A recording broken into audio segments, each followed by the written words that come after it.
नमस्कार, स्वागत है आप सभी का। आप देख रहे हैं एनएमएफ न्यूज। आपके साथ मैं हूं नमता चौधरी। बात करने जा रहे हैं भारत के विदेश मंत्री एस जयशंकर की। एस जयशंकर चाइना पहुंचते हैं, चाइना के राष्ट्रपति शी जिनपिंग से मुलाकात करते हैं। ये वो तस्वीर है जो निकलकर सामने आई है और इन सबके बीच भारत में बैठे कुछ लोगों को इस पर आपत्ति हो जाती है। कैसे आपत्ति होती है आपको आगे बताएंगे, लेकिन फिलहाल इस बैठक के बाद के निष्कर्ष क्या निकले हैं उससे थोड़ा सा आपको रूबरू करा देते हैं। उसके बाद राहुल गांधी के ट्वीट का मैं आगे जिक्र करूंगी। दरअसल विदेश मंत्री एस जयशंकर एससीओ में शामिल होने के लिए पहुंचे थे चाइना। यहां पर बहुत सारे अलग अलग देशों के विदेश मंत्रियों से उनकी मुलाकात हुई। ये तस्वीरें लगातार हम आपको दिखा रहे हैं। फुल फ्रेम विजुअल्स चलाइए ताकि दर्शक और अच्छे से इसको देख सकें। लेकिन इस बैठक का नतीजा क्या निकला या इस बैठक में क्या बातचीत हुई ये आपको बताते हैं। दरअसल शंघाई सहयोग संगठन यानी एससीओ की इस विदेश मंत्रियों की बैठक में एस जयशंकर ने जम्मू कश्मीर का मुद्दा उठाया। जम्मू कश्मीर का मुद्दा उठाया और जिस तरीके से उन्होंने मुलाकात की तमाम विदेश मंत्रियों के साथ, उसमें उन्होंने कहा कि 22 अप्रैल को हुआ यह हमला जानबूझकर जम्मू कश्मीर की पर्यटन अर्थव्यवस्था को नुकसान पहुंचाने और धार्मिक विभाजन फैलाने के मकसद से किया गया था, जिसमें 26 निर्दोष लोगों की जान गई। जयशंकर ने सीधा सीधा तौर पर इस मंच से मैसेज दिया दुनिया को कि एससीओ की स्थापना आतंकवाद, अलगाववाद और उग्रवाद से लड़ने के लिए की गई थी और इस उद्देश्य के प्रति सच्चे बने रहने के लिए इन खतरों के खिलाफ समझौता ना करने वाली नीति जरूरी है। कुल मिलाकर देखा जाए तो जयशंकर पहलगाम मुद्दे को उठाते हुए नजर आए हैं और पहलगाम पर जो एससीओ में देश आए हुए थे उनका समर्थन मांगते हुए नजर आए हैं और इस मंच से उन्होंने ये मैसेज देने की कोशिश भी की है। संयुक्त राष्ट्र का भी वो हवाला देते हुए नजर आए हैं।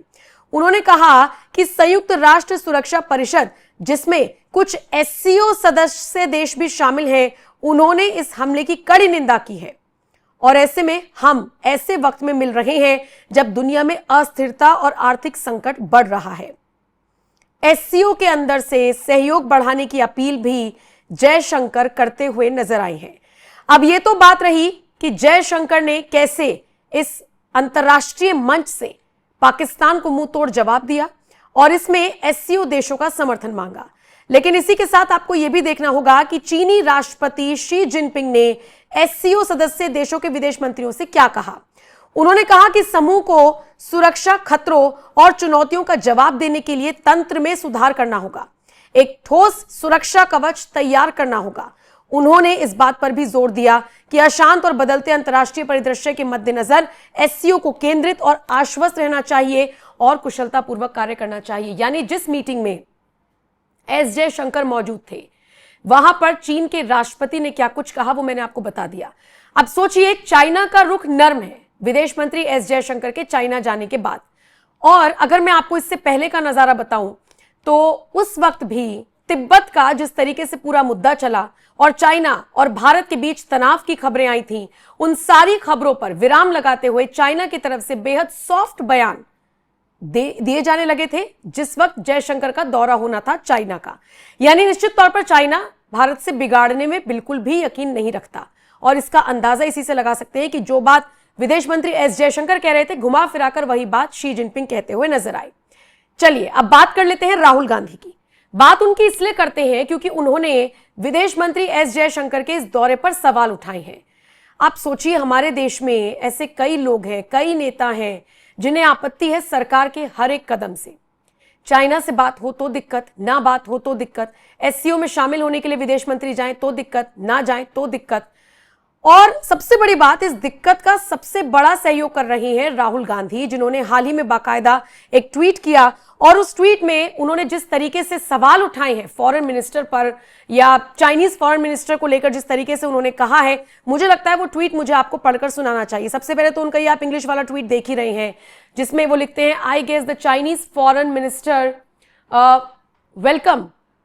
will come and apprise Modi about recent developments in China-India ties. The EM is now running a full-blown circus aimed at destroying India's foreign policy. क्या मतलब है इसका हिंदी में? हिंदी में मतलब यह कि मुझे लगता है कि चीनी विदेश मंत्री आएंगे और प्रधानमंत्री नरेंद्र मोदी को चीन भारत संबंधों में हालिया घटनाक्रमों से अवगत कराएंगे। विदेश मंत्री अब भारत की विदेश नीति को बर्बाद करने के उद्देश्य से एक बड़ा सर्कस चला रही हैं। सोचिए, जहां एक तरफ विदेश मंत्री मंगलवार को चीन के राष्ट्रपति से मिलते हैं, एससीओ के सदस्य देशों के अपने समकक्षों से मुलाकात करते हैं। जून 2020 में गलवान घाटी में हुई सैन्य झड़प के बाद द्विपक्षीय संबंधों में जिस तरीके से का तनाव पैदा हुआ था, उसके बाद जयशंकर की यह पहली चीन यात्रा होती है। और इस चीनी यात्रा को लेकर कैसे राहुल गांधी ने सवाल उठा दिए, वही तस्वीरें, वही पोस्ट इस वक्त आप देख रही हैं। लेकिन इसी के साथ आपको यह भी देखना चाहिए कि कैसे जयशंकर जा रहे हैं चाइना में, कैसे एससीओ की बैठक में भाग ले रही हैं, अपने समकक्षों से बात कर रही हैं, सिग्नेचर कर रही हैं, और कहीं ना कहीं शी जिनपिंग भी ठोस सुरक्षा कवच तैयार करने की बात कर रही है। ये हम सबको समझना होगा कि कहां पर क्या बोलना है, कैसे बोलना है, कब बोलना है। अब चलिए मैं आपको कुछ उन तस्वीरों के साथ छोड़कर जा रही हूं जिसमें एस जयशंकर पहुंचे हैं इस एससीओ की बैठक में, और यहां पर वो हस्ताक्षर करते हुए नजर आ रही हैं। आइए इन तस्वीरों के साथ ही मैं आपको छोड़कर जा रही हूं ताकि आप समझ सकें कि क्या हुआ है विदेश में जाकर, विदेश मंत्री ने क्या किया है और कैसे। देखिए, राहुल गांधी तंज कसते हुए नजर आए हैं और शी जिनपिंग भी सॉफ्ट कॉर्नर दिखाते हुए नजर आ रही हैं। देखिए इन तस्वीरों को, और बाकी मुझे दीजिए इजाजत, और बाकी खबरों के लिए बने रहिए एनएमएफ न्यूज के साथ।